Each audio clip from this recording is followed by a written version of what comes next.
Testing one, test, test, test, test one, two, test one, two, three, testing, testing.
And count on y'all, Daniel.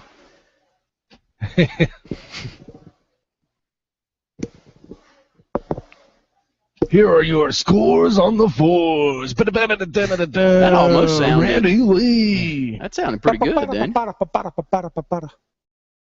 Yeah, I'm going to have to cut the new promo. Yeah, that's coming. 15 seconds. Well, they are loading down radio stations. JJ is Johnny on the spot on that. Yeah, he is. It's going good. We bought a new piece of equipment yesterday. It's going. Yeah, I saw we all were talking about that. What is it? We'll get Daniel to tell us during the break. It's a barracks, Daniel. Oh, yeah, I heard about that. That is going to be nice. Yeah. What does it do? It's really the transmitter that radio stations bring the signal in with. It's one that they're now, we're talking sports. It's time for the Saturday Sports Countdown with Brett Pritchard, Randy Lee, and Luke Robinson. Auburn, Alabama, around the SEC, and around the nation. This is the Saturday Sports Countdown. To be a part of the program, call 256-234-6221. Now, let's join Brett, Randy, and Luke for the Saturday Sports Countdown. Mike's going high. Welcome into the Sportz Blitz Saturday Sports Countdown. I'm Randy Lee alongside Luke Robinson. 800-782-0108, 256-234-6221. Can you feel football in the air? I know it's hot and humid out there, Luke, but it just seems like the buzz is already out there. Well, and there has been a nip of fall in the air occasionally. I mean, it's been you've had just a little respite here and there where it feels like fall. To me, whenever you get over that hump of the 4th of July, and I'm not so much a summer guy. I mean, people love summer. I love fall. I want it to be football season all the time. So once I get over 4th of July, I feel like, okay, here it comes. And that it always makes me feel better. Unfortunately, if you're an Auburn fan yesterday, the news was not so good as Nick Marshall was pulled over in Georgia, was cited for marijuana possession. And it's hard to start this program or any program in the state of Alabama that talks about high school or college football to not bring this subject up because it seems more prevalent than ever, Luke. Well, it really is, and I'm going to tell you, it's an interesting situation with Nick Marshall. Apparently, he received a citation and was not arrested. But, you know, if I were Gus Malzahn, and especially if I were Auburn, right on the heels of Jonathan Mincy, who did get arrested, and Calvarez-Bassett, who was arrested, I think that later got dismissed, something. But there's two guys right there at a time when Auburn's taking in guys like Trey Matthews, who's been arrested, when you take in guys like Nick Marshall, for instance, who's been in trouble at Georgia, and Auburn's whole argument for being able to take in guys like him and Cam Newton and Trey Matthews was, well, that happened at other campuses. At Auburn, you know, we turn them into men. I mean, this is Nick Marshall. This is the quarterback of a team that went to the national championship, and he's so dumb to have that in his car. There's no other way to phrase it. Now, what exactly should happen to him? I mean, it's up in there, but if I were Gus Malzahn, I'd be pretty hurt by this. I'd be like, you're the leader of the team. You know what just happened with Jonathan Mincy, which is incredibly embarrassing. Jonathan Mincy should be suspended for some amount of time. He may not be, but he should be. Should Nick Marshall be suspended? It's funny. I just looked at a poll on an Auburn website, and most of the fans are saying yes, and I tend to agree with them. Number one, it's not going to probably affect anything if you suspend him for Arkansas. They're terrible, and you can probably win that with Jeremy Johnson. And it would be a nice message to the team, hey, get your act together. But I don't know, Randy. It's a sticky wicket because you have a lot of folks saying, and I'm of this ilk. I have never smoked dope. I've said that 100 million times, but I've changed my attitude on it. I think it should be legal. I think that the NCAA should have nothing to say about it. At the same time, right now it is illegal. And when the quarterback of your team goes out and does something so dumb, when he knows the spotlight's on him, and it's not like this is Nick Marshall's first rodeo. He's been in trouble before, big-time trouble before, and violated people's trust before. It makes you wonder how much he's really changed. You know, 800-782-0108 is our phone number. If you've got a topic you'd like us to discuss, if you want to discuss this topic, we'd love to hear from you out there. Our local number here in Lake Martin is 256-234-6221. And you said in a couple of sentences exactly what Brett and Andy said yesterday. Andy said, the issue I've got is, how ignorant can you be to be riding around in the car with it? I mean, if you're going to do it, don't put it in the car where you have a lot of opportunities to get in trouble. And then Brett was saying pretty much the same thing you are. You've got media days coming up on Monday, which is by far when it's the doldrums of summer and we're all dying for football to come around, like you said, to start the program. We're all looking forward to media days. We'll be over there. We've got time set where we'll be interviewing Nick Marshall and the representatives from Auburn that are coming through our sports call table next week. And so you're so close to that and for this to happen. But the thing that Brett said, and I wanted to shoot over to you, and look, we all give each other grief here in this state, but put yourself in the coach's shoes. That what in the world can a coach do in a situation like this? I mean, it's not like they're not trying to teach them the right things. I think it's kind of humorous that we throw Nick Saban or other coaches under the Mark Richt has been thrown under the bus a trillion times for things that happen over at Georgia, when everything you hear about him is he's an upstanding man, always has been.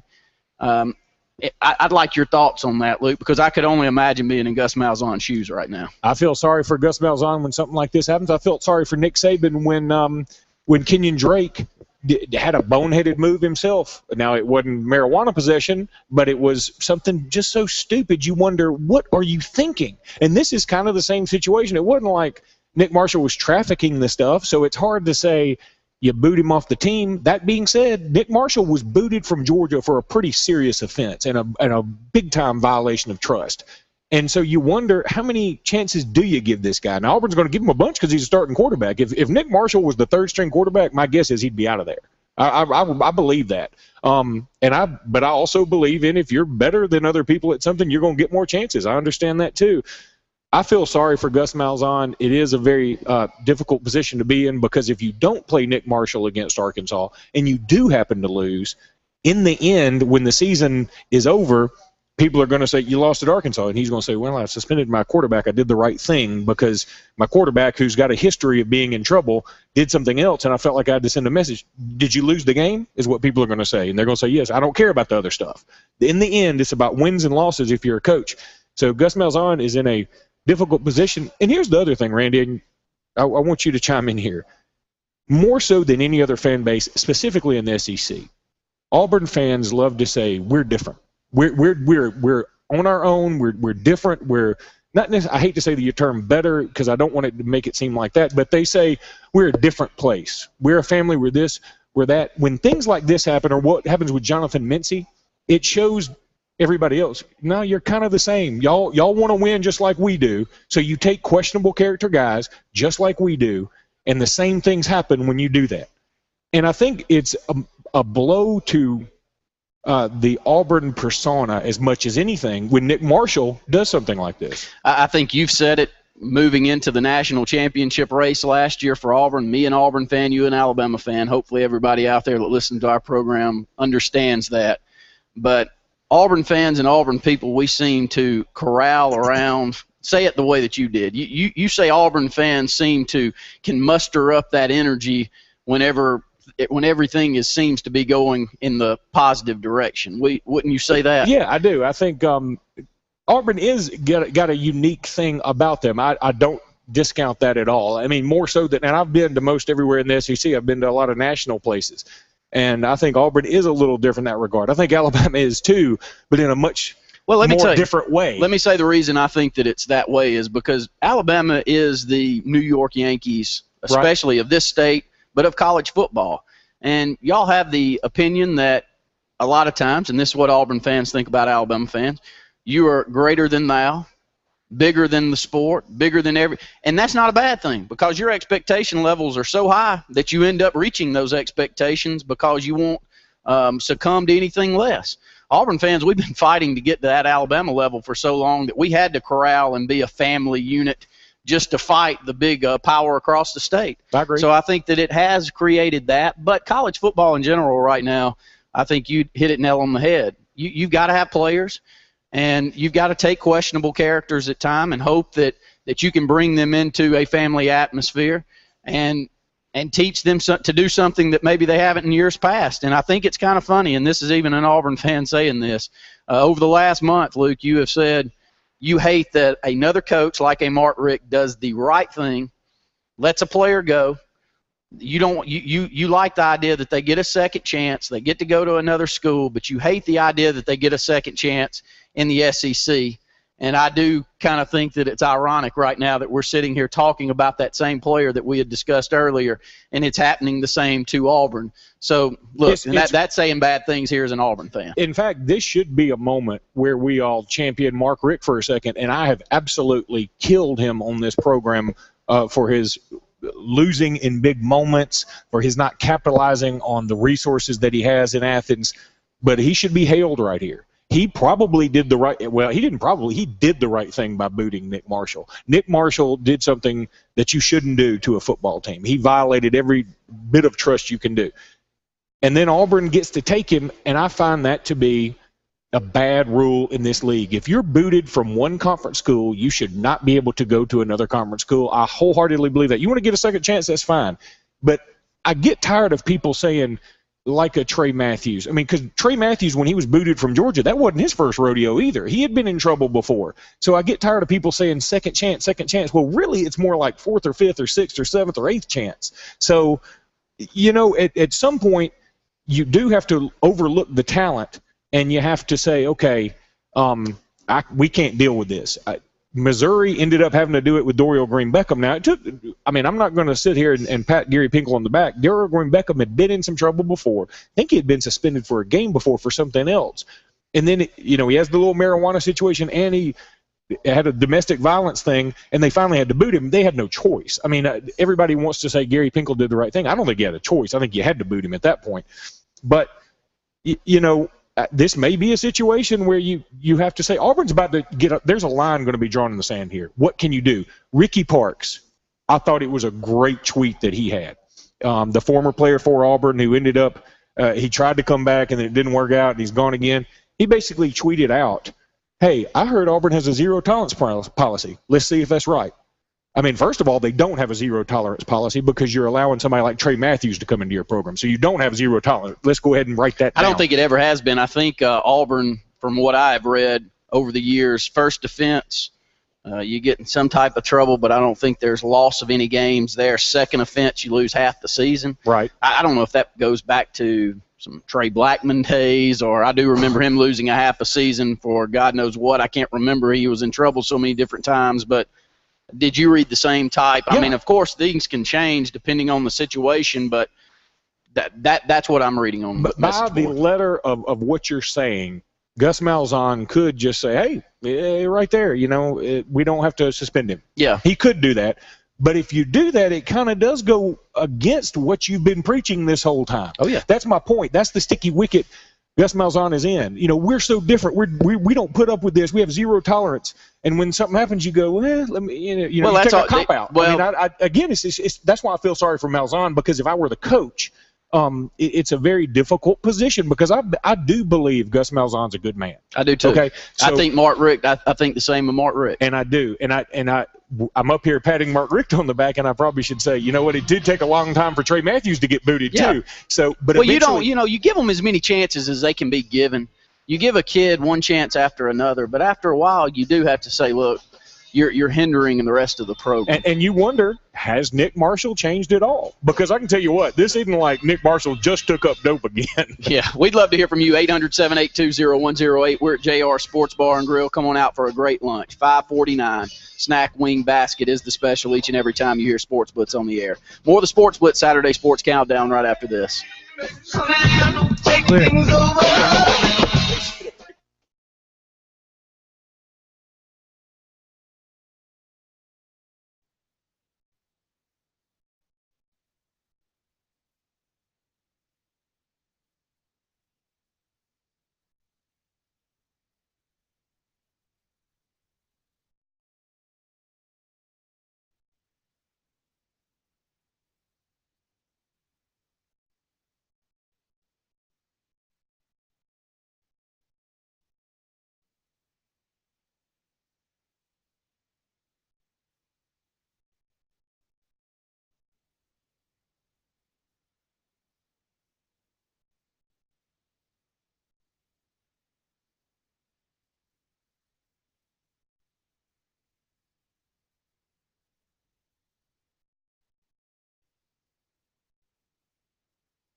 3, 2, 1. Max out.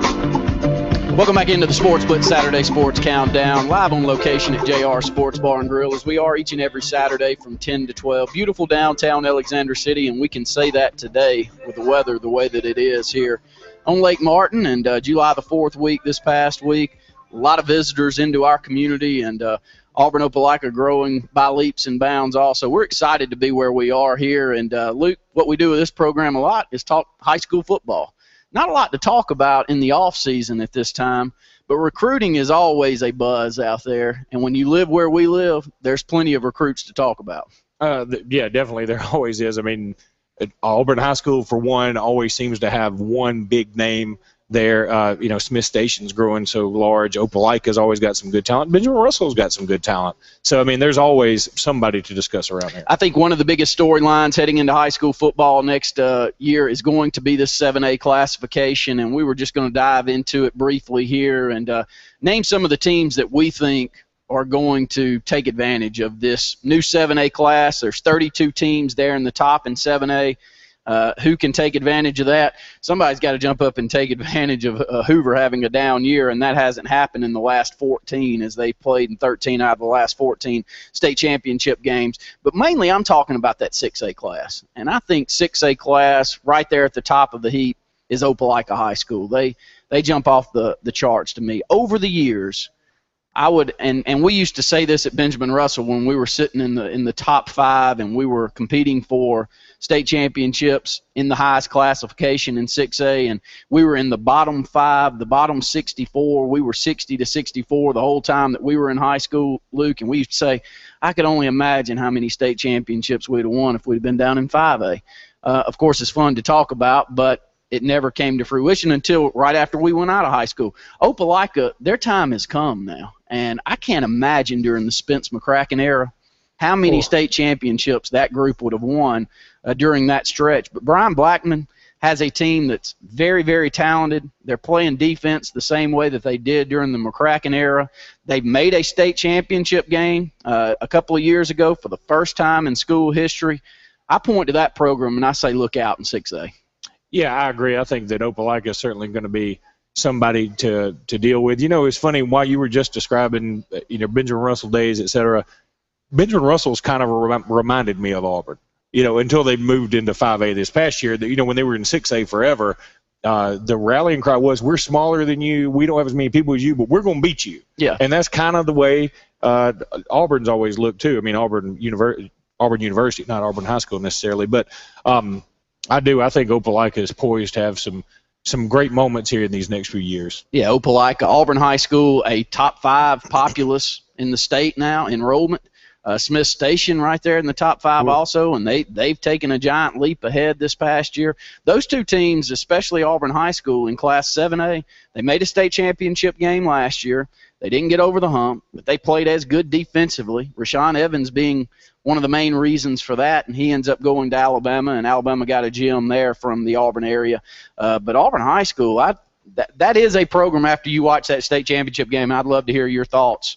How close are they, Luke? Do you think they get over the hump in the next few years against a Hoover? Yeah, I don't know necessarily that they're going to get over the hump against Hoover. I'll say this, and it wasn't the best conditions in the world when they played in that state championship game, but offensively they were pretty anemic in that game. Now, you hate to say one game means one game against what was arguably the best defense in the state, maybe inarguably the best defense in the state. It reflects exactly what the offense will be this next year, but I would like to see Auburn get over the hump offensively before I say that they can compete for the state championship or give Hoover a run for their money. I mean, Hoover's not going anywhere. This is still going to be – this may not be a vintage Hoover team coming up next year, but they've got Darrell Williams, who's a linebacker committed to Auburn. They've got Christian Bell, who's a linebacker committed to Alabama. They've got another linebacker who's one of the top juniors in the country next year, at least one of the top 150 according to Rivals. So, I mean, they're going to be stout again. They don't have the name like a Marlon Humphrey. They don't have that coming up on this team necessarily. But they're still going to be strong. I mean, the program is what the program is, and their program is just incredible. Let's go back to the phone lines, and we had Brett Pritchard on the phone. And, Brett, if we can get you back on, let us know. And we're wanting to talk. Brett had some thoughts on the Nick Marshall, who was cited for marijuana possession over in Georgia yesterday. It is the top storyline. If you've got some comments on that, we would love to hear from you. 800-782-0108, 256-234-6221. The thing that we toot our horn about on this program is we do not only sit up here for 2 hours on Saturday, especially during high school football season, and talk only Auburn and Alabama football. We are going to talk high school sports. And with the AHSA radio network that Luke and I work extremely hard with throughout the year, we think that high school football and high school sports in this state are only growing. I mean, when you turn the television on, the first game of the year, ESPN is going to be covering Madison Academy taking on Leeds High School. Would you have ever dreamed of that 10 years ago, Luke? No, I guess in a way I'm a little scared of it, though. Because if you watch the NFL, let's say, now that every NFL game, and I know it's been this way for quite some time, but every NFL game, everybody's got access to it. You know, if you live in some used to be that if you live in a certain area, you can't get your favorite team necessarily. Well, now you can with the DirecTV package deal. And now that every college game is on TV, we're beginning to see that affect attendance. I wonder how much of an effect it'll have on attendance here eventually. Will it have the trickle-down effect and people start going less and less because they know they can get it on TV? I certainly hope not. In high school may be different because you don't have these mega stadiums, at least not here in the state of Alabama. In Texas you do. But I certainly hope not. I don't want it to change the true fabric of high school football, which is a very community feel. I don't want it to become something that is done for television only. Do you see where I'm going here? I do, and let me just give you my sense. I've been doing Benjamin Russell football and working with AHSA for the last 7. I've been doing Benjamin Russell for about 9 or 10 years, and AHSA, this will be our 7th year, Luke. And the one thing that I have noticed here in the local community is when you talk about it, when you market the sport, when you draw interest to the sport and the kids around it like we do with our programming here, it seems to trickle down to more people going to the stadium because they want to see, they want to watch. I know in about 40 days we're going to have Auburn and Opelika taking on one another, and we will talk about it nonstop on our programs, especially now that we're on 95.9 in the Auburn-Opelika market. It's important to us. Beauregard High School is extremely important to us also, but what are your thoughts? I mean, the more that it's marketed, the more that it is important, the more that you see these kids on television, the more that I am tempted, even if I wasn't up there in the booth talking about it, I want to go see that kid and see with my own eyes what I think about it. No, I agree, and I guess it might not even affect so much. Let's say Madison Academy. The thing about Madison Academy and Leeds being on TV, it may not affect that game, but it may affect the Benjamin Russell game because people may want to stay home and watch Kerryon Johnson. Very good points. 800-782-0108, 256-234-6221. Love to hear from you. If you've got some thoughts on Nick Marshall, the entire problems that are going on there, we'd love to hear from you. High school sports, we'll always talk with you about that. More of the Sports Blitz Saturday Sports Countdown right after this.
5 to bunt.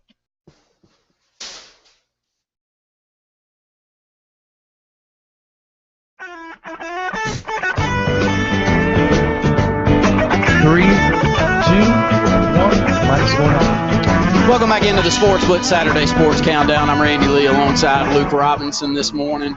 We're live on location at JR Sports Bar and Grill in beautiful downtown Alexander City, as we are each and every Saturday from 10 to 12. Bring your kids out in uniform. That can be an all-star uniform, practice uniform. They'll eat off the kids' menu for $1.99. Let's go back to the phone lines. Should be interesting to hear Brett Pritchard's take on the Nick Marshall sighting yesterday. And, Brett, we tuned into Sports Call and enjoyed you and Andy yesterday. Your thoughts after sleeping on it last night? Nothing like heading into media days, a little controversy, right? That's right. I think that will be the talk next week, to say the least. It will be. And, listening to what you guys said this morning so far, and what Andy and I had a chance to elaborate on is the story broke on Sports Call yesterday. The first thing, and I'll stick with what I said, I'm over feeling sorry for these guys. I mean, and I'm not using the term kids anymore because they're grown men now. I mean, 20, 21 years old. They know by now what's right and wrong. And I'm starting to feel sorry, and this has nothing to do with money, but these coaches. It doesn't matter who it is. I mean, they're putting these guys in position to be successful in life, and these other guys, and they're choosing to not follow their path. And Gus Malzahn and Nick Saban and Mark Richt and, Will Muschamp cannot stand and hover over grown men 24 hours a day, 7 days a week. At some point in time, you got to have some ownership. And, I'll use Nick Marshall as an example. And this is kind of where I am with college football and the way college football is changing and the scope of everything. He should know that the expectations for Auburn are humongous and that he's the leader of this team coming in. And he needs to be spot on and be concentrating on what he needs to be doing in all season to get ready mentally to lead Auburn back to where they need to be. Instead, he's riding around and doing whatever he's doing and putting himself in jeopardy of being caught doing what he was doing yesterday. And to me, it's very selfish. And, there's a lot of selfish guys out there now. He's not thinking about this huge fan base that is just ready to see him take the field again. He's not thinking about his teammates who are relying on him to be the best he can be. He's not thinking about a great coach that gave him another opportunity to come back and live out a dream. It comes down to being selfish, guys. And these athletes now, this should tell every fan base out there, for a lot of these guys, not for all of them, but for a lot of them, it's not about the college they're at. It's all about them and what they need to do.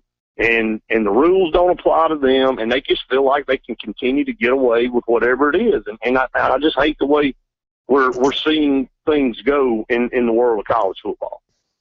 Brett, here's my thought on it. This is exactly my fear with Alabama's bringing back DJ Petway.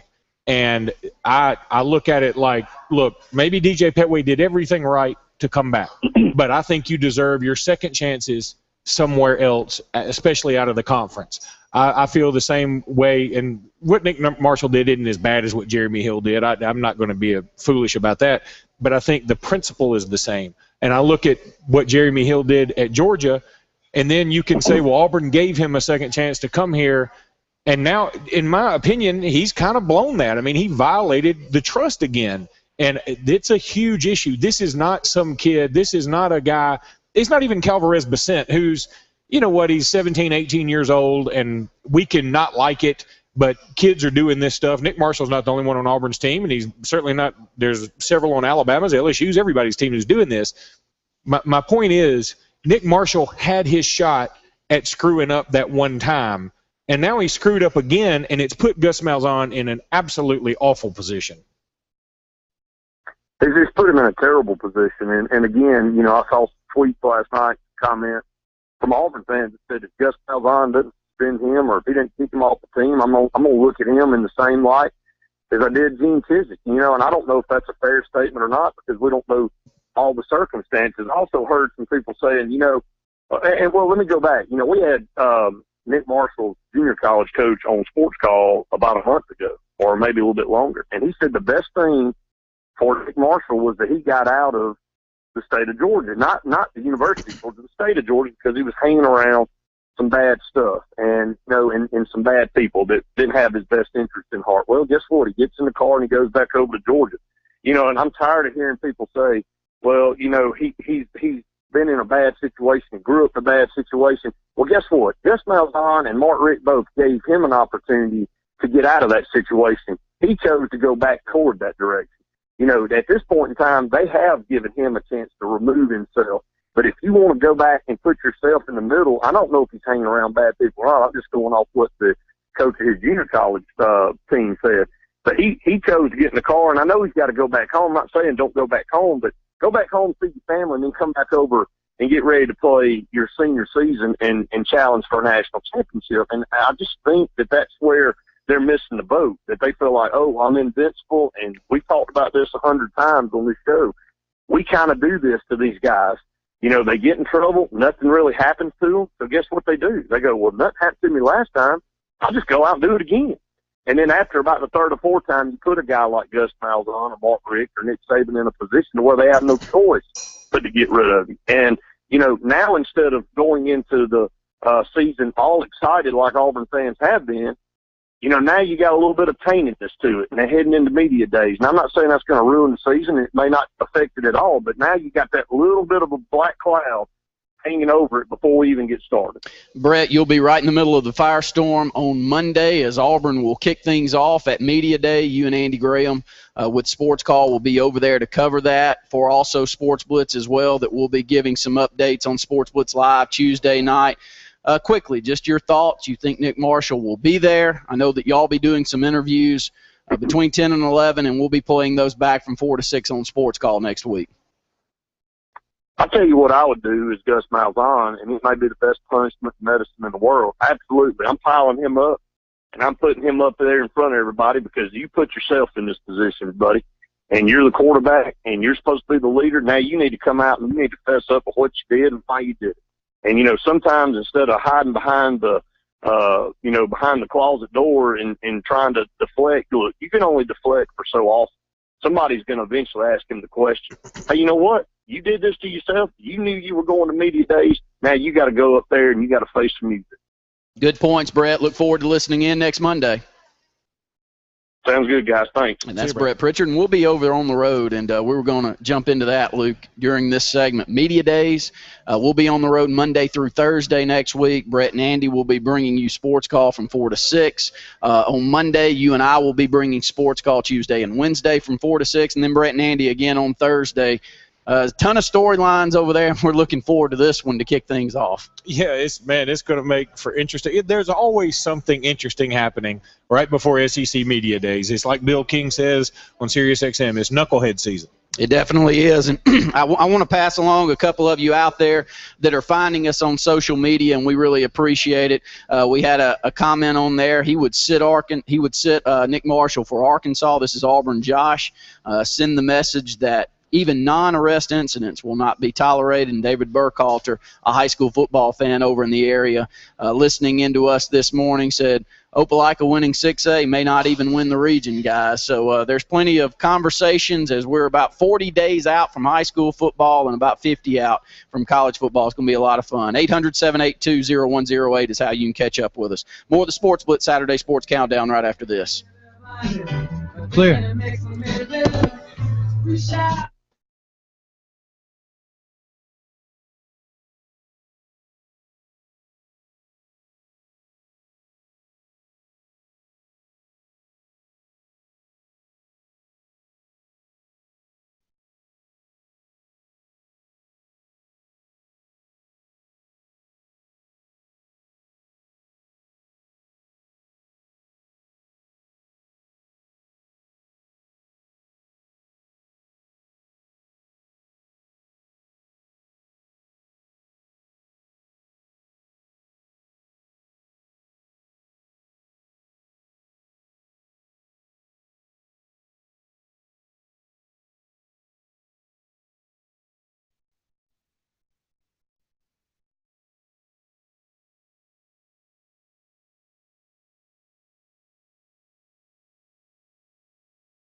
Three,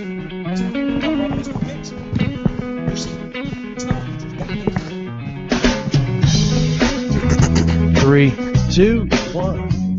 Welcome back into the Sportz Blitz Saturday Sports Countdown, live on location at JR Sports Bar and Grill. Come on out, bring your kids out in uniform. They'll eat off the kids' menu for $1.99. $5.49 snack wing basket is the special each and every time you hear Sportz Blitz on the air. And we got a ton of interaction going on all of our social media outlets. And we know that it's football season.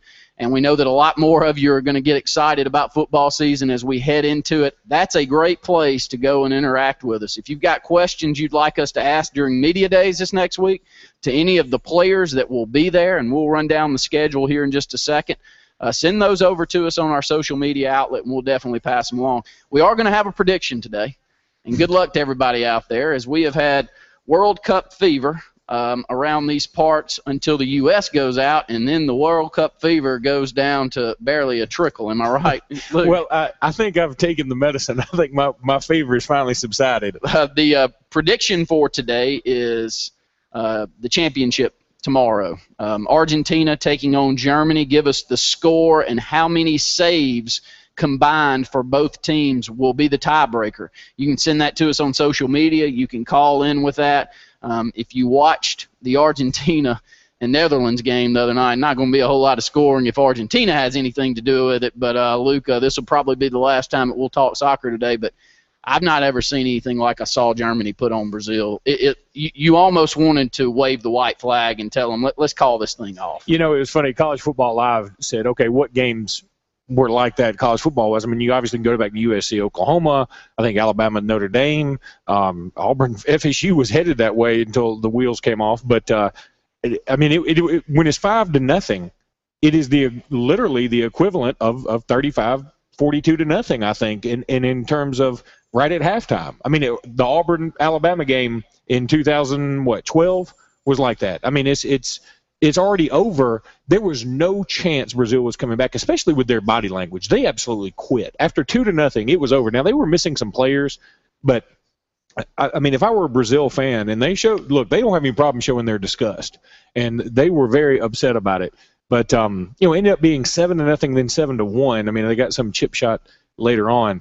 It was a very embarrassing performance. The first time they've lost in Brazil in a competitive match, I think since 65, is that right? Since 1975, 62 consecutive matches in Brazil. Brazil had not had a loss, 43-0-19 in those 62 matches. So that tells you how disgusted. And a World Cup at home, they've always played well whenever the World Cup's been at Brazil. That's all the soccer we're going to talk about. If you want to talk about soccer, we'll talk about it with you when you call in. But we do know our fan base out there, and there's not a lot of phone calls coming in on the soccer match. They ain't real worried about Germany and Argentina. In fact, if somebody wants to call in and talk soccer, they probably mostly want to talk about our football versus their football. This will be the last take on it. Colin Cowherd, I love him. He had a great take yesterday. He said, okay, soccer's not the most popular sport in America, but it's grown on me more than it had before. I enjoy watching it now. He said, but soccer fan, you've got to give in a little bit too. We're never going to call it football. We have a football, and we like our football. We're going to call it soccer. You deal with that part first, okay? Get over that we don't put the little dots over the U in football, and we're going to call it soccer. That's what we're going to do. Now, we can get into it a little bit more, but you got to quit being so haughty about it. And that's been my argument the whole time is soccer people love to tell you, if you don't love soccer, you're just you're wrong. I've got some cousins that are European, and they happen to be here, and we got into it the other day. They kept saying, they're much better athletes. I said, okay, let's just watch the opening, the high school opening thing that they had on TV the other night. I said, those guys right there, those are athletes. He said, yeah, but they take timeouts. I said, I saw a dude playing soccer tie his shoes in the middle of a play. What is that? I said, let me tell you, stop and tie your shoes in the middle of a football play, you're going to get your bell rung. 800-782-0108, and you and I want to stay on Colin Cowherd. We had some good banter back and forth, social media this past week, and I said, you pushed out that Colin Cowherd picks Auburn to win the national championship, and I knew how infatuated you are with Colin Cowherd and how tremendous he is to sit up there by. It's unreal.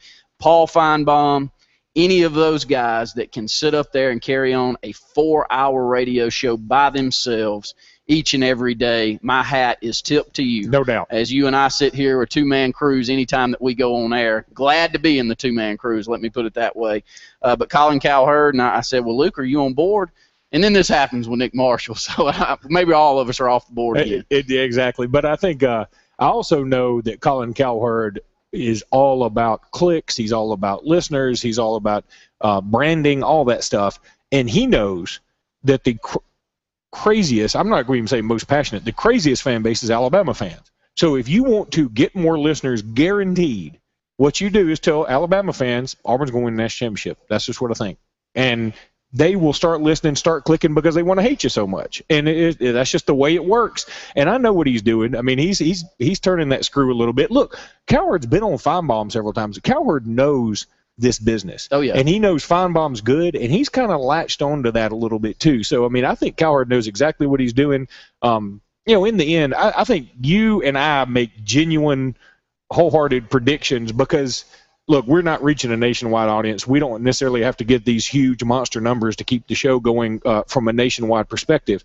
But Cowherd does, and I think he knows, where the right buttons to push. He only discusses things like the New York Yankees. He doesn't talk about. He says, I'm not going to talk about the Seattle Mariners. You know why? Because nobody wants me to. I'm not going to talk about hockey because nobody wants me to. And he said, I've talked about soccer a little bit because it's popular right now, but after that, I'm going to drop it because nobody wants me to talk about it. I want to talk about the things people want me to talk about. 800-782-0108. Love to hear from you. Let me run down the list on media days next week. We're going to jump back into this Nick Marshall also because that's the only thing that we're hearing on social media, and we want to push it back out there to you to get your thoughts. But here's who will be there on media days starting on Monday. Mike's live in Auburn between 11 a.m. and 2:30 p.m. Florida and Vandy between 2:40 and 5:30. We'll have Brett Pritchard and Andy Graham over there. We'll be broadcasting Sports Call on 93.9 in the Auburn market, and that's sportscallauburn.com if you're looking for it online. We'll be having the program on throughout the week next week between 4 and 6. So Andy and Brett will be over there for Monday and kicks it off there with Auburn. On Tuesday, July the 15th, Mississippi State and South Carolina between 9 a.m. and 12 p.m., Tennessee and A&M between 1 p.m. and 4 p.m. Then on Wednesday, it's Steve Shaw and Missouri, 9 a.m. to 12 p.m., Arkansas and LSU, 1 p.m. to 4 p.m. That's on Wednesday. Tuesday and Wednesday, Luke and I will be over there to carry Sports Call for you, and you can tune that in again between 4 and 6. And then closing it out, we'll have Georgia and Ole Miss, 9 a.m. to 12 p.m. on Thursday, and Alabama and Kentucky between 12 p.m. and 3 p.m. It's going to be a lot of fun, but to kick it off with Auburn, especially with this Nick Marshall news, that's going to be interesting. It's awesome. SEC Media Days is better than Days of Our Lives. 800-782-0108. More of the Sports Blitz Saturday Sports Countdown right after this.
Upper.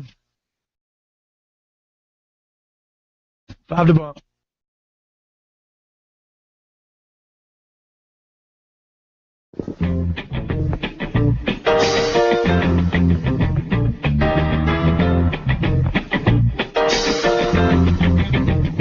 It's your thing.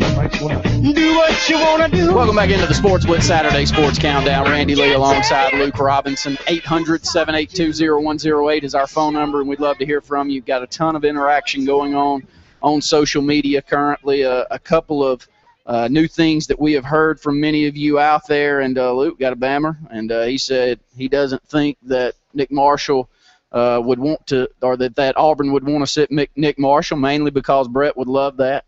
And he's still got a bad taste in his mouth from the last game Auburn played in. So, Mike Kill, we appreciate that out there. And Auburn Josh comes back and says sometimes principle takes precedence over the practical. Regardless, AU can beat Arkansas by 2+ touchdowns with Jeremy Johnson. Luke, that's what you brought up. You said when I look at those first few games, you almost feel like Gus Malzahn can get some brownie points here.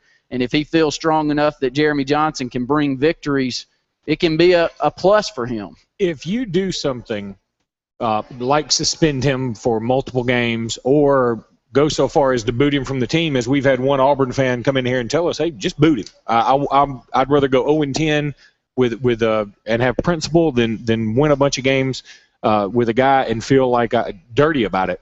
But if Gus Malzahn were to do one of those two things, I 100% believe the college football world would stand up and applaud him. Now, in the end, you still have to win games, and I think that's going to be the issue. But I think he can win games with Jeremy Johnson. Can they win a national championship with Jeremy Johnson? I don't know. Can they win with Nick Marshall? Probably. But is it that big of a difference between the two? With this schedule, it could be. But again, I think you win so many points in recruiting world with parents. If you say, look, if your son comes to me, he's going to be in a safe environment, number one, and he's not going to be doing this type of stuff because the repercussions of what happened if you go against my rules are very severe. 800-782-0108, a quick statement from Gus Malzahn last night. He is aware, I am aware of the situation that happened earlier today with Nick. I'm very disappointed, and I will address it with him accordingly. And that's all he can say at this point. I mean, what else can you say? We got two seniors, Jonathan Mincy and Nick Marshall, that have been cited with marijuana charges over the last 2 weeks. Right. Yeah. And then we got another Alabama, and it's not a marijuana charge, but it's knucklehead. One of the players that you went on and on about last year, I just want to see him on the field more. He's got to be doing something wrong to stay in Nick Saban's doghouse, and then we see it again a couple of weeks ago. Yeah, it is. And here's the bad thing that you're seeing. It's Jonathan Mincy 3 days or 2 days after he gave a talk at a DARE program, an anti-drug program, he gets in trouble for marijuana.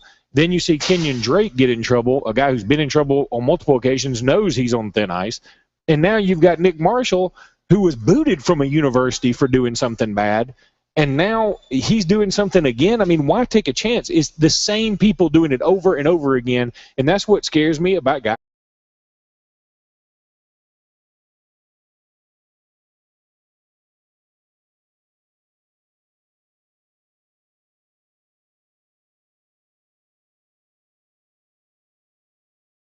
Christian Jones. I love the three Alabamas taking over the media days. I do too, and I think Landon Collins, you want to talk about a pretty fun Twitter watch. I mean, he'll go on there and he'll send jabs to other players, other teams. He's a fun guy to keep an eye on. Amari Cooper, I think it's a no-brainer. Christian Jones, he's probably the funniest guy on the team. I think if you took a vote, everybody would say that. So I think they've got a nice group going. And there's three guys that won't be there next year. Christian Jones because he'll graduate, and the other two because I think they're going to the NFL. Am I stepping out a little too far to say Christian Jones may be the best athlete on Alabama's team? I love it every time the ball – and I'm an Auburn fan, but he gives me that Javier Arenas feel. When the ball's in his hands, it's like, oh, please just somebody get him. Just somebody get him down. He's special. He is. I think Landon Collins is up for that award too, though. I mean, he's pretty incredible. That's a tough call. 800-782-0108, 256-234-6221. Some of the other interesting teams that I look forward to seeing at Media Days next week, one's Florida. And there is not a hotter seat in America than the one that Will Muschamp sits on down at Florida after a 3 or 4 win season last year, Luke. Was it 3 win? I think it was 4. I think it was 4 wins. Whatever it was not regardless, it Florida-esque. But he will bring his quarterback, Jeff Driscoll, Dante Fowler, and Vernon Hargraves III. You think Florida makes any jump this year in regards to getting back in the mix here in the SEC, especially on the eastern side? Well, I mean, I think they darn sure need to. I mean, it would take another 4-win season for him to be probably in trouble of losing his job. And I'm looking at their schedule now. They got Idaho, Eastern Michigan, and Kentucky before they go to Alabama, and then they have a week off. So I think they'll be 3-1 in that stretch. I don't think they can beat Alabama. But then they go to Tennessee, and this is going to be a watershed moment for both programs. I mean, Tennessee, they've got a lot of good momentum right now. They're not recruiting at a top 5 in the country level necessarily, but they're recruiting better than they had been. They got a huge commitment at the opening, and Butch Jones has things going in a positive direction. And Florida needs to win that game, so that's going to be a huge game for both programs. And then they come home to LSU, Missouri, and they're at Georgia. And then they've got at Vandy and South Carolina. So they've got a tough stretch in there. I mean, Randy, I could see them only winning 6 or 7 games again. The scary team for us in the West, for me, is Mississippi State. Dak Prescott will be over there for Mississippi State, and I look forward to seeing what Dan Mullen thinks about this team because – Luke, I think they may jump up and get one of us this year. I'll just be honest. They play Alabama at Alabama, so I feel better about Alabama's chances there. Now, they do have Auburn at home, and they have them after LSU. After Texas A&M. They've got Texas A&M. I'm saying they get Auburn after Auburn. Right after LSU. Yes. Yeah, I hear what you're saying now. So it's going to be – if you're going to get Auburn, there's a good time to do it. And, look, this team has some experience on it. They've got a good quarterback, a very solid, if not spectacular at times, quarterback. They've got Chris Jones, arguably the best defender in the conference. So I feel like Mississippi State could reach up there and get Auburn. I'm not going to predict it until they do it. It feels like I'd never see it happen. I know it's happened, and I know it happened in Auburn's really bad year a few years ago. But it doesn't feel like Mississippi State ever beats Auburn or Alabama for that matter. Ole Miss with the great recruiting class they had 2 years ago, do they make a step up this year? I just don't. I'm more scared of Mississippi State than I am Ole Miss currently. Yeah, I've really gotten more. 3 weeks ago, I would have predicted Ole Miss maybe even finish 3rd in the West. Now I'm leaning more towards Mississippi State, and I don't know what it is. I guess I've just been listening to some other sports shows, and subconsciously I've bought into Mississippi State a little bit more. 800-782-0108, 256-234-6221. Let's go ahead and go to our last break here of the first hour of the program. When we come back, we'll have a great guest on, Luke. We will. We'll be talking about a great basketball camp at Benjamin Russell today. More of the Sports Blitz Saturday Sports Countdown right after this.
Campers do you have so far? Do you know? We're not even sure. It's a free camp. It's something new, so We've already had like 50 pre-register.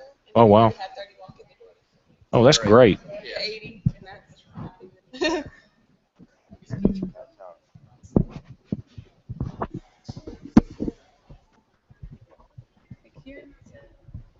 Here too. I'm weird. All right, y'all ready? Here we go. 1, 2, 3. All right. How much time we got? About 3 minutes. Pretty good. Oh, God almighty. I'm gonna get a picture. Can you grab my phone as well? Where are you hoping to start coaching? You going to be in the state or what, man? I'm not sure. I'm looking at a couple options. There's a couple of internships with the NBA where I try and get my foot in the door and stuff like that. So I'm working on a couple of things. I'm hoping maybe be a GA somewhere, like a graduate assistant, so I can finish my master's. And it's really And what you get your master's in? Liberal studies. It's not anything. It's just to go back and play. Yeah. I had to be taking something. So. You had to do I'm gonna grab one something? more picture if y'all don't mind. Yeah, sure, no problem. Are y'all on the air? No, not yet.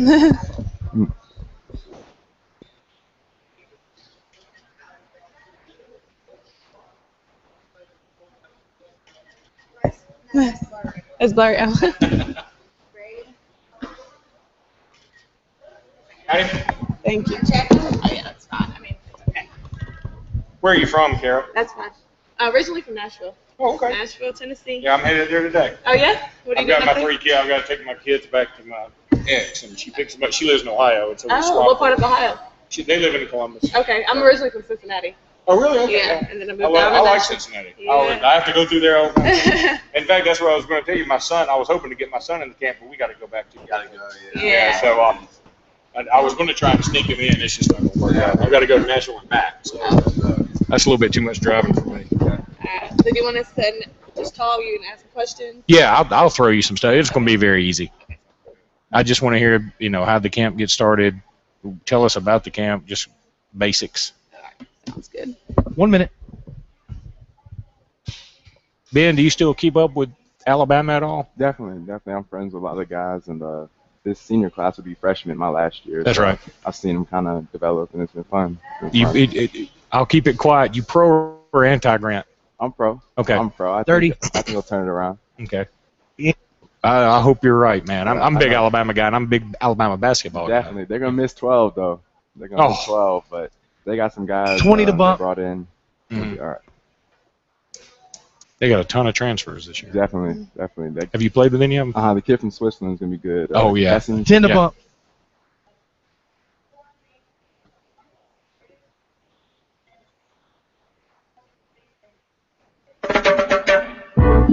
We jamming. Going on. 3, 2, 1. Ooh, yeah. Welcome back to the Saturday Sports Countdown. Luke Robinson here with you now at JR Sports Bar and Grill. Come on out and join us. Beautiful day. It's a great day to come out and get a fantastic lunch here at JR Sports Bar and Grill. But right now we are joined by a couple of special guests, Kara Brenner, who is with Community Outreach for Sorrell Dental, and Ben Eblin, who is running a great camp today over at Benjamin Russell. Man, this looks like a lot of fun. Guys, how are y'all today? I'm doing good. How are you? Good. Listen, I just want you to tell everybody about this camp. I know it goes on today between 12 and 3, so right after this interview, y'all are going to have to scoot right back over to Benjamin Russell. God, this looks like a lot of fun and such a great idea. Yeah. Sorrell Dental, we've been doing this every summer in all our 14 different locations. This year we have it here in Alex City, which is our first day today. Tomorrow we'll be having one in Anniston High School, and next Saturday we'll be in Selma, Alabama, at Selma High School. So Sorrell Community Outreach, what I do, we are a nonprofit for children, of course, dentistry, pediatrics here at 1572 Mill Square. With the camp, we have the Alabama basketball players, which I'll let Ben talk to you a little bit about, just coming out to do some different skills, and I'll let you guys know what kind of skills you guys will be learning. Go ahead, Ben. Like she said, we have all the Alabama basketball players in town. They're eager to spend their day with the kids, teaching them fundamentals. We'll have stations set up. We'll have free T-shirts for everybody afterwards, pictures, autographs. It'll be a lot of interaction and learning from, the Bama basketball team. Yeah, and these are some pretty big names. I mean, Levi Randolph, if you follow SEC basketball at all, you know who Levi Randolph is. It feels like he's been starting there since 1983. Jimmy Taylor, who was with Greensboro High School, I called him in a state championship game. He's a fabulous player. Got a lot of minutes as a freshman for Alabama last year. And Shannon Hale, who was incredible at times last year. I mean, he's got a superstar ability written all over him. So go check. And Andrew Steele. Look, Andrew Steele's brother, Ronald Steele, we've interviewed him on the show before. He's a great, great guy. And Andrew is as well. Just a lot of fun. So go check out all these folks. And Ben Eblin. Ben, I don't mind tooting your horn here.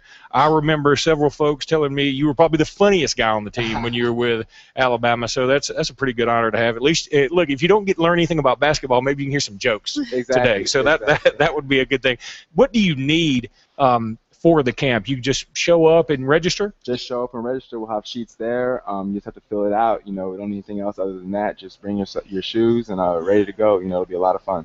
And bring your shoes, bring your T-shirt.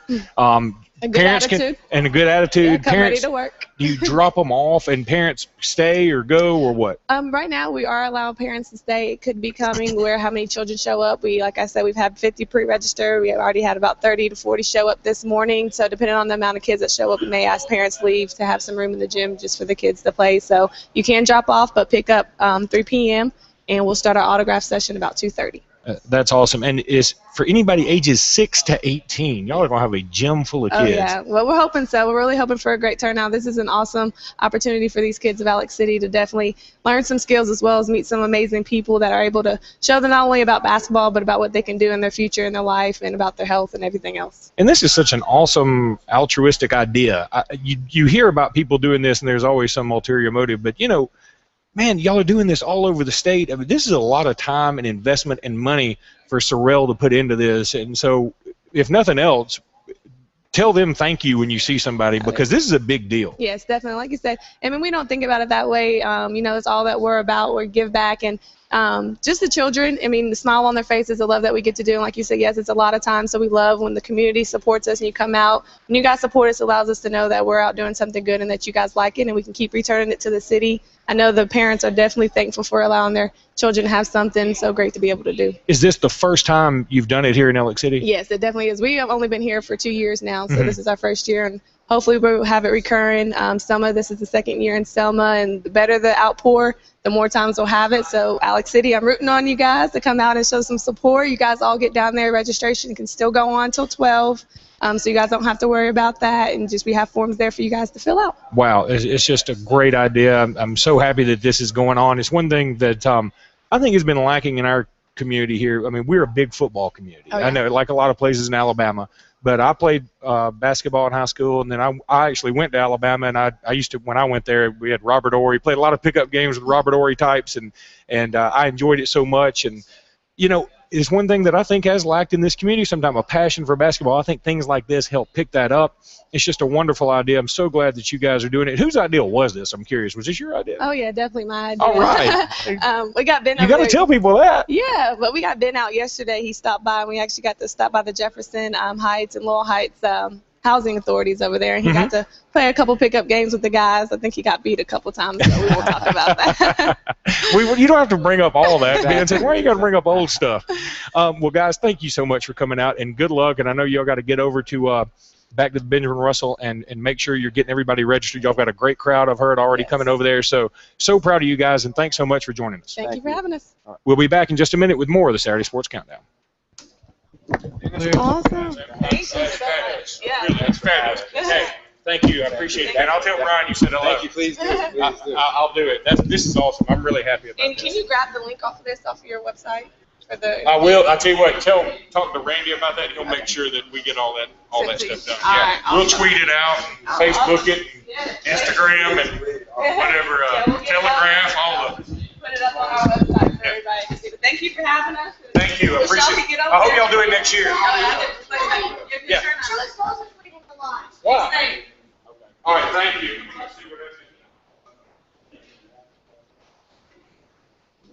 Thank you all.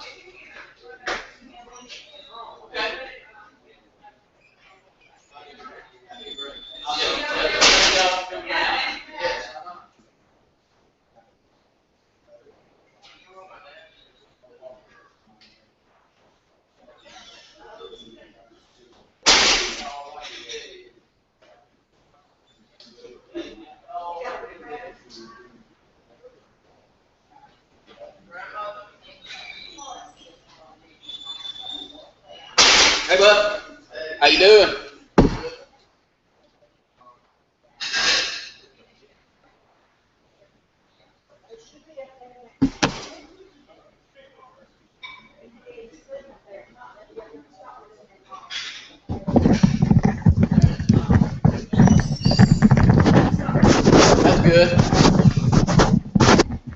he on Alabama's team at one time? He was.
Welcome back into the Sportz Blitz Saturday Sports Countdown, live on location at JR Sports Bar and Grill. Got about another hour left here with you on the program, and a great interview there. And there's so many great events going on. I know there's a ton that go on in the Auburn, Opelika area, but it seems like in Alexander City there's one thing after another, Luke. It is, and I think this is such a wonderful idea. I mentioned it to Kara Brenner and to Ben Evelyn with Sorrell Dental. First of all, it's just such a wonderful idea, and it's going to help bring passion about basketball here to Alex City. And it's one thing we've always talked about. I know Coach Jeff Hines, he's done a great job of making the basketball program more prominent. But, you know, it's got to be a grassroots thing. You got to start as a kid loving it, and then you move up the ranks, and you know, wanting to be a part of it becomes ingrained in you, and then it's easier to teach kids like that. So I think this is a great way to start with it. And, God, just a great job by those two guys. And it's a lot of time and investment to do these camps, Randy, and I don't think people appreciate that sometimes. It's a big deal for Sorrell Dental to put this on, so I think they need to be congratulated. Luke, you were a very good high school basketball player. I'll toot your horn. I used to come over. You're a little older than I am, and I'd come with Austin, and we'd watch you play, but I also know that you did a lot of camping growing up, and just give your idea. I know it's not only basketball that you could be talking about, but going to camps and things that you pick up that are different from the normal everyday coach talk that you get from whoever your coach is can really help out. It can. I'll tell you the one thing that when you said that, and I think back to days going to camping, the one thing that always stood out to me was it was so interesting to be around other players. You know, you play in your own little group, and then when you're in junior high or high school, you play your own little area, and you kind of know everybody. But then at a camp, like I went to UAB's camp, which was held at Indian Springs, went to Alabama's camp, they bring guys in from other states. And you see different styles, and that's what you learn more than anything. You pick up new moves. You might even pick up more from the other players you play with than you do the actual counselors. But I think you also got a chance. I remember I played one-on-one with Barry Bearden at UAB's camp. And it was so much fun just to be out there and realize how good these guys are. I mean, these guys are good. You see that the golf commercial, to see these guys are good.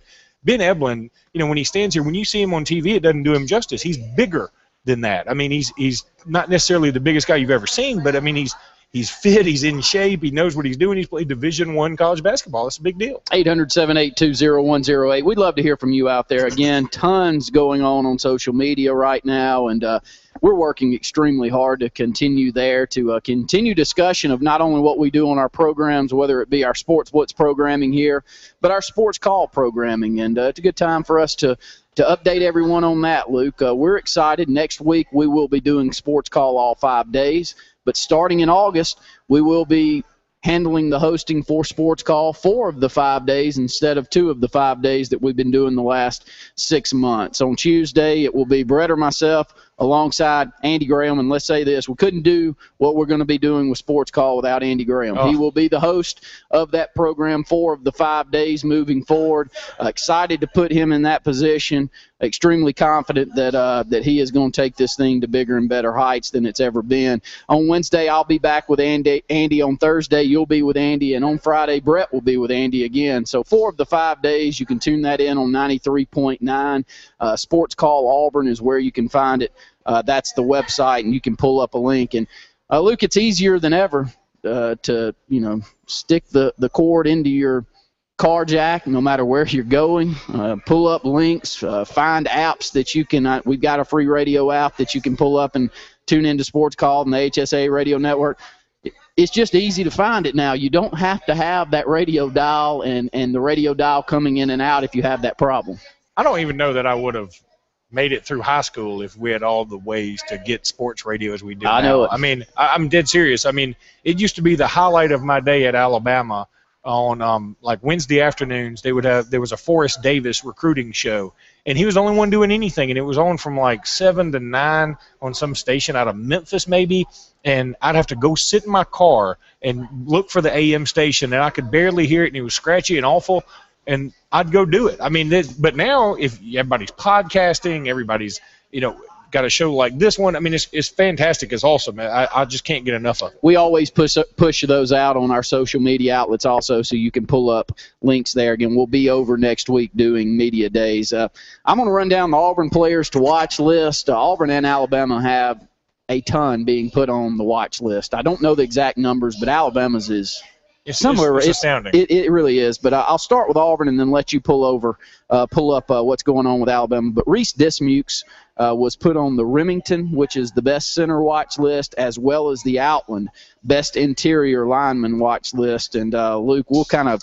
talk about each of these as we go through, because media days, you'll hear more from all of them. Reese Dismukes will be one of the player representatives. But if there was a player that we were thrilled about for Auburn to come back, it was that middle interior lineman there, the center, and I think that'll be the leader of the football team this year, Reese Dismukes. Yeah, then they needed that guy to come back as much as anything. I think that could have changed the whole dynamic of the season. Maybe not so much as your starting quarterback possibly being suspended for the season, but it would have changed Auburn's season if they had to get a brand new center. Gabe Wright is up for the Outland Trophy, Bronco Nagurski Trophy, which is the best defensive player. C.J. Uzuma is up for the Mackey Award, best tight end. And we say up for, this is just watch list to kick off the season.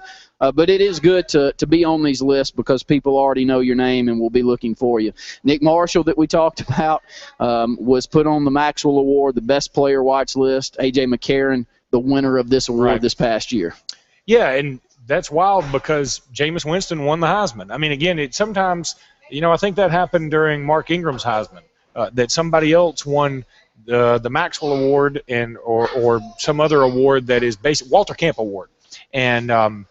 And he wins the Heisman. Sometimes, there's no clear-cut winner, and maybe the winner has something else against him. But I think Nick Marshall certainly should be up for this award. There's no doubt. Sammy Coates, Maxwell Award as well. And I saw and this is a good word for athletes, the freaks of the year or the biggest freaks, top 20 list in college football that Fox Sports put out this past week. And Luke Sammy Coates was there at number 1. 6'2", 210 pounds. They've had him running a 40, sub 4.3 40, bench pressing 400 pounds, 40-plus inch vertical leap.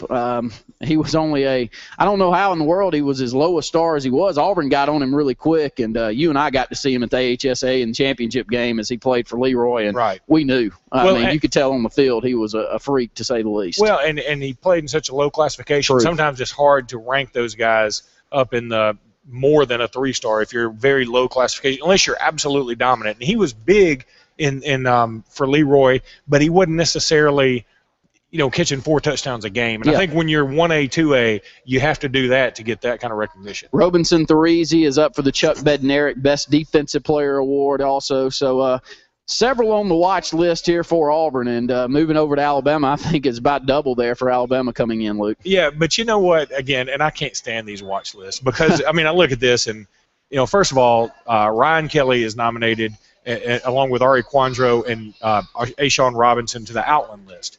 I have no problem with Ashawn Robinson. I think he can be a first-team All-American. The other two, I'm kind of like, I don't know. I mean, Ari Quandro, there were times last year when he was beaten pretty badly. So I think these watch lists can be rather bogus from time to time. But, I don't mean to make fun of him. You got nominated for the award. Kudos to you. I just don't necessarily agree. Then you have, for the Nagurski Award, you have Landon Collins, Trey DePriest, and Ashawn Robinson again. And then there's also, every other award, there's somebody up. Landon Collins is up for some more. I know running back-wise, they're up for some awards. Alabama's got a big-time list. But, again, I go back to, I don't have any problem with preseason polls. These watch lists just seems, let's just watch 3 games, and then this will all speak for itself, in my opinion. 800-782-0108, 256-234-6221. But that's what we're going to next week, Luke. I know. Like to know, your thoughts. Media days. Do you enjoy preseason talk? Do you enjoy rankings and everything that goes in and the banner that goes back and forth before games even play? Yes. The watch list is a little different. That seems so manufactured to me. But the predictions, what's wrong with SEC Media Days, Evan? You know what? The coaches think this is going to happen. And we can agree or disagree. It gives us something else to talk about. We love it as a sports program. I know that. And what's wrong next week if they pick Alabama or Auburn to finish first? Or, they could sneak up there and pick LSU to finish first in the SEC West. Whatever it is, there's going to be a story. Somebody's going to be picked finish first, and one of those 3 is probably my prediction right now is one of those 3 is surprisingly picked to finish 4th because you have Ole Miss and Mississippi State, and I think they're going to steal some votes in there. That's a lot to talk about. And on the eastern side, are you going to go with South Carolina, who's got the better coach? They've had 3 straight years of 11-2 seasons. Are they finally going to get over the hump?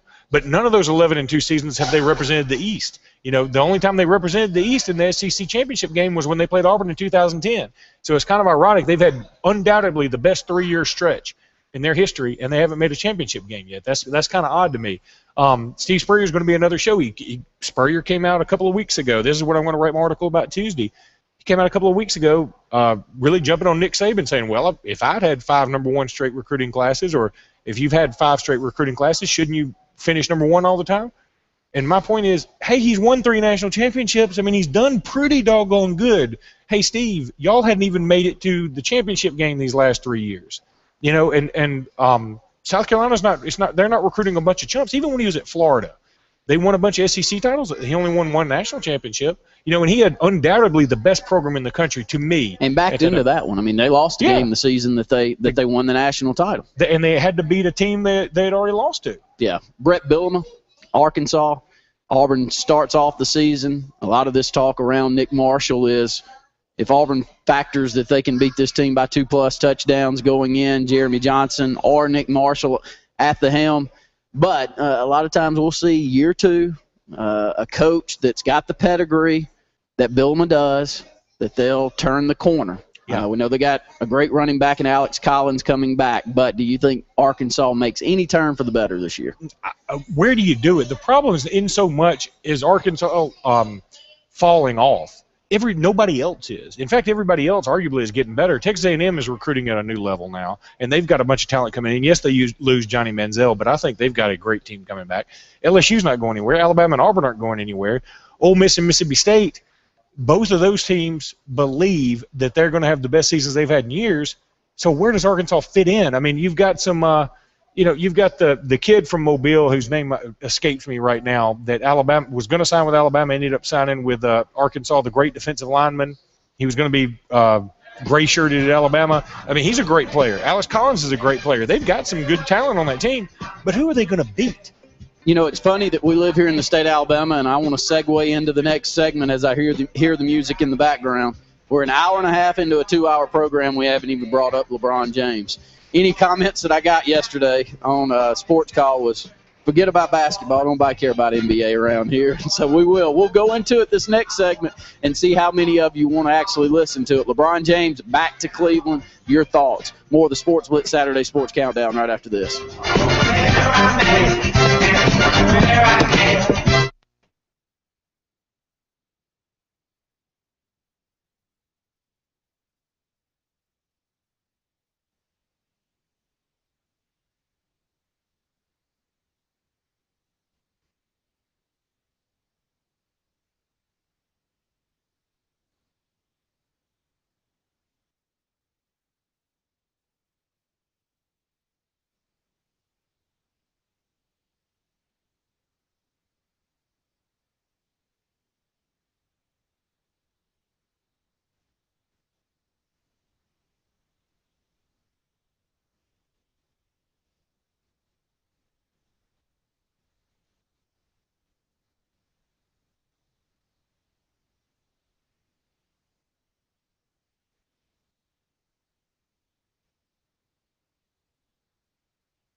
30 more minutes left here with the Sportz Blitz Saturday Sports Countdown. I'm Randy Lee alongside Luke Robinson, 800-782-0108.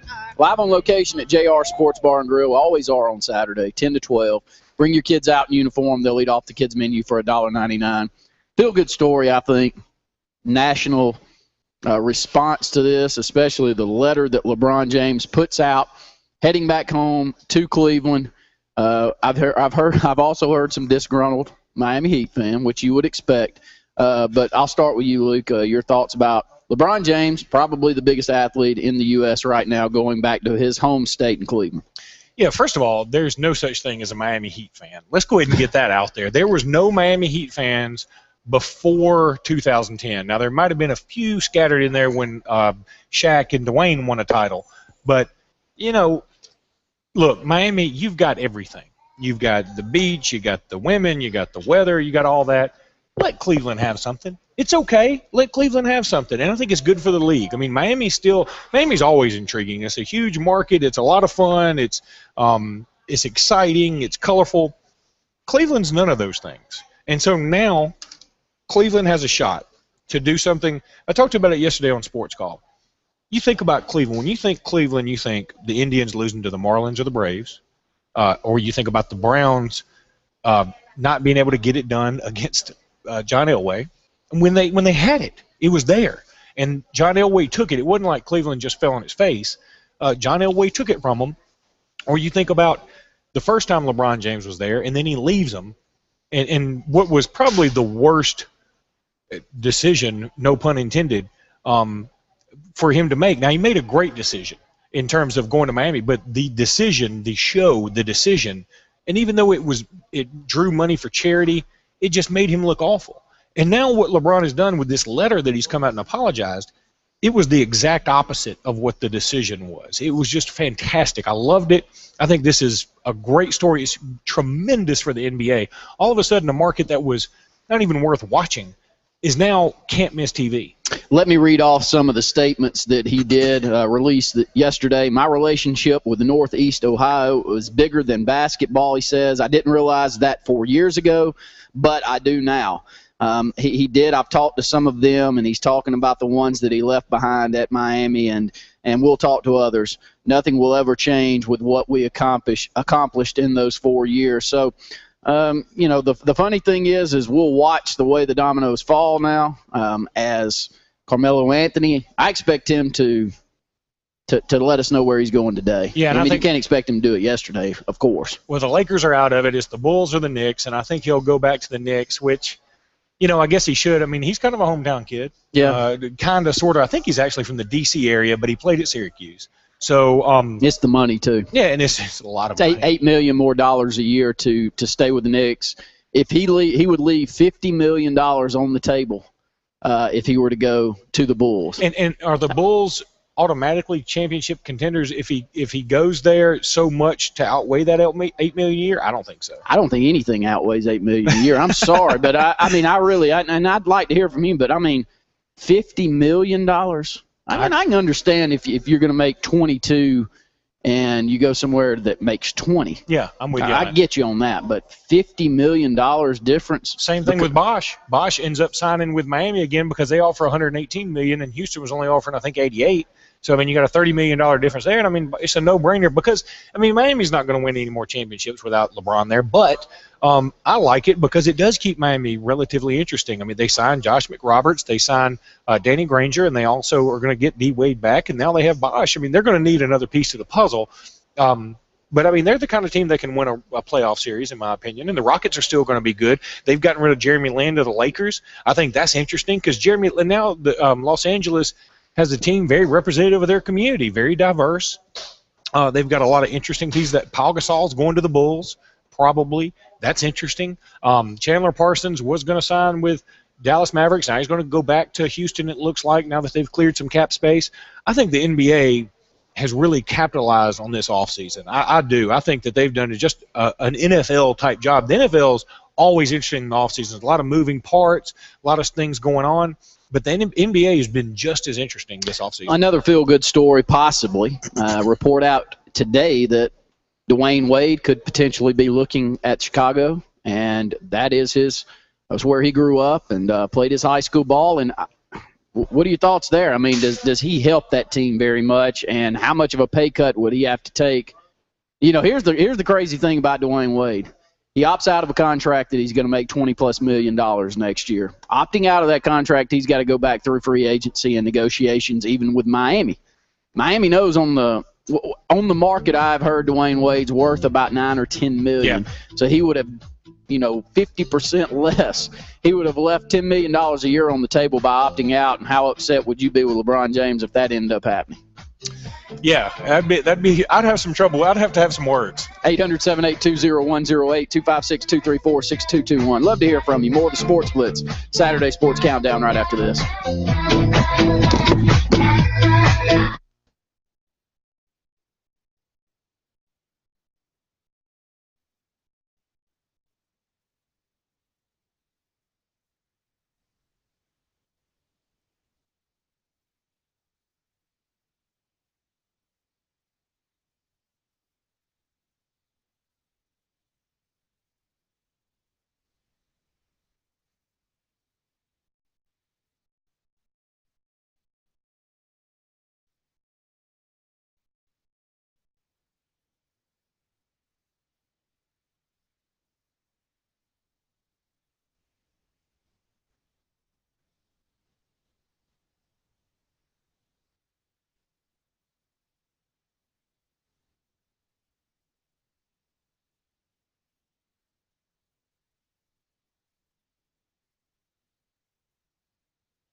Terry from Kowaliga is holding. Roger that. Got it. Cool. 3, 2, 1. 20 more minutes left here on the Sports Blitz Saturday Sports Countdown. Let's go back to the phone lines. Terry in Talladega, you're on Sports Blitz. Hey, guys. How y'all doing today? Great to hear from you, Terry. It's been a while. Yes. How y'all doing? Y'all had a good fourth and everything? We had a great fourth and excited that football season's right around the corner. Amen to that. You'll get a second on that. I'll give you a full motion on that. I'm happy it's almost here, And I like it because I can start saving money. I don't go out and do as much stuff. I can sit around and be a TV hog the whole day. Exactly I right. want to get in a little bit on your NBA talk a little bit. Guys, with LeBron heading off to Cleveland, and Luke was making the points there of, Bosh staying in Miami, I guess, and Dwayne Wade probably going to stay in Miami and things like that happening. They're not going to win anything without LeBron James. He was kind of the catalyst, pardon the pun there, to keep the Heat together, you know what I mean, to make them a championship caliber team. Although Wade, and I think Wade, to be honest with you, I think he's like Larry Bird in a way. I think he played the game so hard his body's just not going to do it anymore. But Bosh, I've never seen anybody in my life that has a post player's body but a perimeter player's mentality, and he does. There's and no doubt. I don't think they can win anything without him. Besides, I don't think they could beat the Spurs. I don't think anybody can right now, to be honest with you. Yeah, the Spurs are a fantastic team to watch if you love traditional basketball, and I do. Right. And the way the game was designed to be played. Totally agree. And it was not designed to be played above the rim. Yeah, and that's the way they play it. And I don't think there's anybody now we're going to find out what kind of coach Eric Spoelstra really is, and I think he's going to be an unemployed one somewhere around the All-Star break. It's so funny to me, Terry, as I'm looking up the NBA odds for next year and the discrepancy between if LeBron James is on the Cleveland team against Miami. NBA is one of those sports that a single player, makes that drastic of a difference. And I think that Cleveland, that's the reason it's such a great it's a feel-good story, because Cleveland has needed that player more than just about anybody lately. Well, I'll tell you a move that would have made me very nervous as far as a Spurs fan goes, and that would have been if Pau Gasol would end up with Oklahoma City, because I think he's that guy that could make a difference in the middle for them, along with Durant and Westbrook. Well, you know who did sign with I'm sorry, not Oklahoma City. He signed with the Grizzlies, and that's Vince Carter. I thought that was an interesting signing because he signed for 3 years. It seems like Vince Carter has been in the NBA since George Gervin, doesn't it? He's older than I am. I think he's 38 to 40 years old. He's been there a while. Yeah, it's unreal how long. I think he was a 96 or 97. Somewhere in that neighborhood. I mean, people forget, he's from, Daytona Beach, I think, and then goes to North Carolina. Man, he still had some of the best dunks I've ever seen in college. That reminds me of the way Grant Hill hung around the NBA. Yeah. Seemed like he was always hurt, but he hung around a while. Terry, there is no way in the world I can let you off without talking about the Nick Marshall incident yesterday and your thoughts. I know that you're a big Gus Malzahn supporter, so where does Coach Malzahn go from here? Guys, I really don't know. This is the first major decision he'll have to make as the head coach at Auburn. And if it was me personally, I'd bring Nick Marshall to Birmingham to media days. Let him face the pressure of the questions. I mean, wasn't it just last year, or I guess it was last year, when Manziel got kicked out of the passing academy, the Manning Passing Academy, right? Just a couple of days before the SEC media days began, and they still brought him. But then again, they were the first year in the SEC or second year in the SEC, still trying to make the name for themselves. So there may be something to that, but I don't know. But I would definitely bring him personally just to make him kind of face the music. It's got to be the toughest decision to Malzahn. I mean, he's already made a semi-tough decision with Michael Dyer, who was nothing but a thug. But we'll see. I mean, we'll see how it'll go. I don't know. Everybody can give predictions. There's the talk out there that in Auburn's, I think Cole Kulick tweeted out this morning, the first offense, you don't even get a suspension. I think he will be suspended to some degree, but to what degree, I don't know. And I guarantee you guys this. If the first opponent was the second opponent this year, they're opening up with Arkansas. I forget the state. I think it's San Jose State, but that was the first opponent. He would not play that game. No, I agree with that too. I think that'd be a no-brainer. And I'll tell you something, Terry. I really believe that if he does something to suspend him for however long, and we've had some Auburn fans say boot him from the team, if he suspends him for some amount of time, which includes games, I think the college football world will stand up and applaud, because you could make the argument. While Cole Kubelik is saying for first offense you don't do this, I mean, his first offense at Georgia was so egregious that he's very fortunate that he's even on a team at all. That Absolutely. He doesn't get that second offense. He starts off on like offense number 4 in a way. Right. I'm almost of the opinion that I think Auburn could beat Arkansas even without him. I don't think they could beat him as badly as they would with him, but I think they'll win the game. I could see him setting out 3 games for the LSU game. I could. I don't think that'll happen, but as a fan, from a fan's perspective, that's what I think should happen. He should serve some kind of suspension because, guys, he didn't do anything to damage Nick Marshall. Well, he did some damage to Nick Marshall, but he did more to embarrass Auburn. Agreed. Totally agree. And I think that's the bigger picture here, guys. Terry, hey, guys, y'all take care. Thank you, Terry. buddy. War Eagle to you out there. And Terry, a great caller, and enjoy having him on. Always has a good take out there, Luke. You know, and what I like about Terry is he doesn't call in and just give the spin. He'll say it. This is a bad moment. This is embarrassing. This is not just a kids will be kids. And I've seen that all over message boards. Well, it should be legal. But the thing is, and I'm for that, but it's not. And so you got to deal with it. And if you've already had the problems that Nick Marshall's had, you cannot do something like this. It's a total embarrassment to a university that tried to give you a big time, a fifth chance, not just a second chance. 800-782-0108, 256-234-6221. Talked briefly about the World Cup, and it will start this afternoon with the third place match. It's the consolation match. It will kick off at 3 o'clock p.m. on ESPN. Tomorrow is the game that I guess the entire world will be watching, and that's Germany versus Argentina. I don't know that all the U.S. will be watching it, but the rest of the world will. And, Luke, I saw that, and let's go into this. Penalty kicks for soccer. I love them, too. I mean, I can't think of something in sports that's more intriguing to me than to watch these penalty kicks, especially in a World Cup match. We don't understand it completely, but we do get it when you're watching people in the stands, and they are grown people, mine and your age, are bawling, crying when one's been blocked or something. Yeah, I totally agree. And, you know, I've had some people say, well, would you like it if a basketball game ended in a free throw contest? It's not the same thing. No. These are two totally different sports, and you've got to have a way to end this thing because it just goes on forever. And, I mean, let's be honest, the actual game is usually pretty boring. It is not something that you really can watch unless you're a diehard soccer fan, and there are not a lot of them in the States. And that's okay.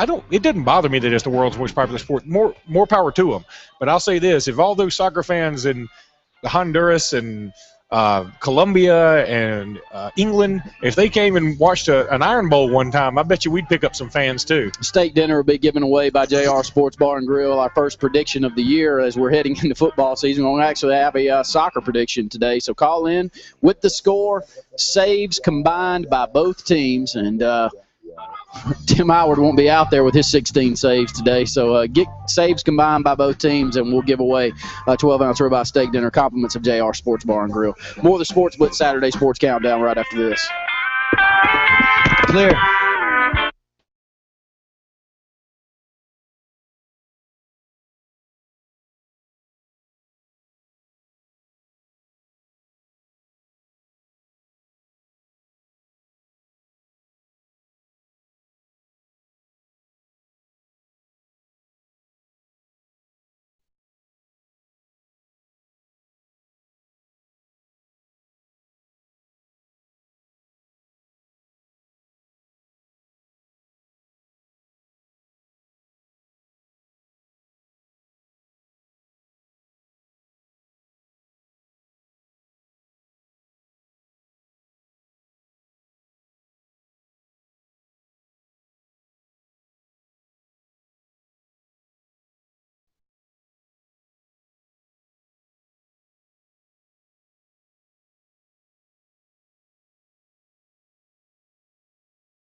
Three, two,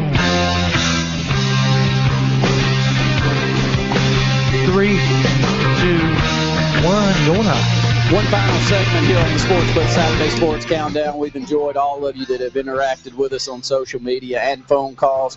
We had a segment, and we've had a lot of talk about it on our social media, so we want to run down quickly as we're not only heading into media days for college football in the SEC next week, but us with the AHSA Radio Network, high school is near and dear to our heart. And, Luke, Class 7A is going to make this year and heading into the season a lot of talk because it changes the dynamic of high school football, to say the least, here in the state. Oh, I definitely think it does. But it's going to be a lot of fun for us. You know, the playoff, the championship setup for football, I probably would have changed a little bit. I'll be honest with you. I don't mind saying that. I think because 7A is going to be on Wednesday night, right? Correct. Yes. And I still think you got to have 7A at the end. I think you got to have the biggest at the end. But you know what? Everybody's got to get their feet wet with this thing. Got to figure it out. And the AHSA always does a fabulous job.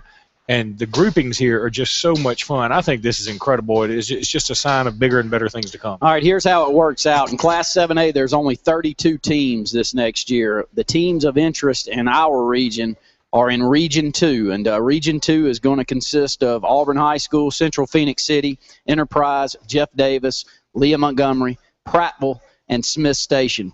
A name that we really think a lot of and are excited for him being in this region is Jamie DuBose. And he has worked with us on the radio network. We've grown to really like Jamie. I think that's an outstanding hire by Phoenix City. This is a tough region, Luke. It really is. And I love the way I've never seen the regions divided in a map like this that I'm looking on AL.com before. And it's all very interesting. Couple of schools like Gadsden, for instance, everybody else in Huntsville is grouped way up here, and then they are everything's a big time road trip for them. They got to cross a couple of counties, but it's just the way it works out. It does, and the other one, and we won't run down. There's only 4 regions and 8 in each region, but Region 3, Hewitt Trustful, Hoover, Mountain Brook, Oak Mountain, Spain Park, Thompson High School, Tuscaloosa County, and Vestavia Hills. You know what jumps out at me? Those are all really big names, and I think it's tough. If you took Hoover out, it'd be tough.